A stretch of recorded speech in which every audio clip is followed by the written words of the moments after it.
The more attention-grabbing news stories that people are talking about right now, and one of those has to do with Southwest Airlines. They have a policy that applies to plus-size customers, and it's drawing a lot of controversy. Joining us right now is Fox 4's Alex Boye, live from Dallas. Alex, tell us a little bit more about this policy and what people are saying about it.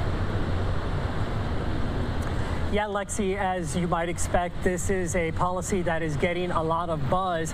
And interestingly enough, Southwest Airlines has had this so-called inclusion policy in effect for about 30 years. And it really appears to be the only U.S. carrier to have such an extensive policy answering to this particular concern. And as you might imagine, as you mentioned, it's being met with mixed reviews. Plus-size travelers are giving high praise to Dallas-based Southwest Airlines for its little-known inclusion policy. It's getting a lot of traction ahead of the holiday travel season thanks to plus-size influencers. I want as many people to know about this policy as possible so that people of all sizes, especially those of us living in larger bodies or even super fat bodies, are aware of the policy. Planes should be accessible. We should have bigger seats. Kimmy Garris has taken advantage of the policy 3 times, which states customers whose bodies encroach past the armrest are entitled to an extra seat free of charge. There's 2 ways to access the benefit. One is to talk to the gate agent. When you pre-board, you're able to go get your 2 seats, and then you place the ticket in your second seat, and it just says that it's reserved, so you have that extra space. But with flights often full, Southwest recommends plus-size passengers buy an extra ticket and seek reimbursement afterwards.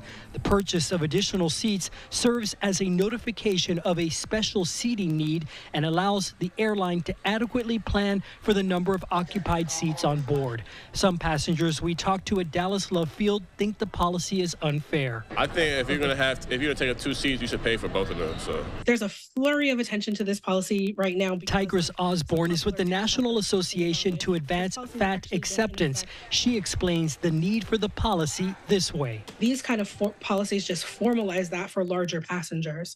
Larger passengers are subjected to a different kind of scrutiny and a different kind of scapegoating. We are all uncomfortable on planes, but you don't look at the broad-shouldered guy and blame him for the problem. You do look at the fat person and blame them for the problem. So we could all be working together as passengers, as customer service agents.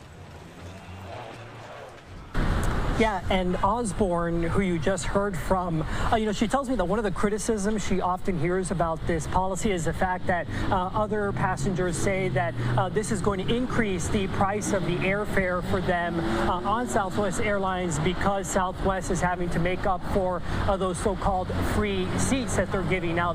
But she also pointed to the fact that Southwest Airlines continues to be one of the most affordable airlines despite offering this for the past 30 years.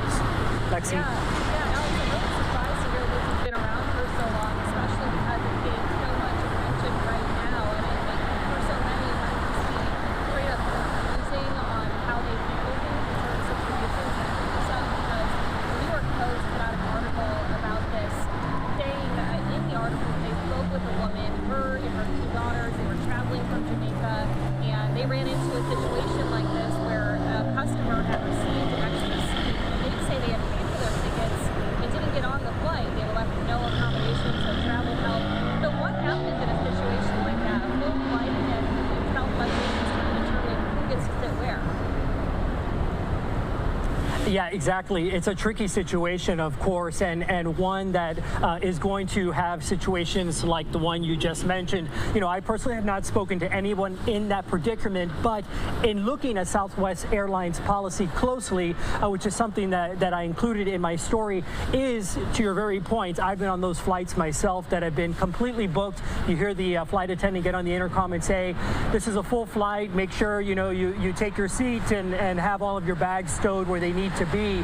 So you might imagine that there would easily be situations where a customer goes up to the gate agent asking for this additional seat, and then the gate agent having to make those accommodations for this plus-size traveler, which is why Southwest says in its policy what it prefers these plus-size travelers do is that they do pay for an additional seat in advance. That way it flags the system, showing them that there is 2 tickets assigned to this same person, which indicates to them that this is a plus plus-size traveler that needs an additional seat, and that way they're able to make sure that that flight is not oversold.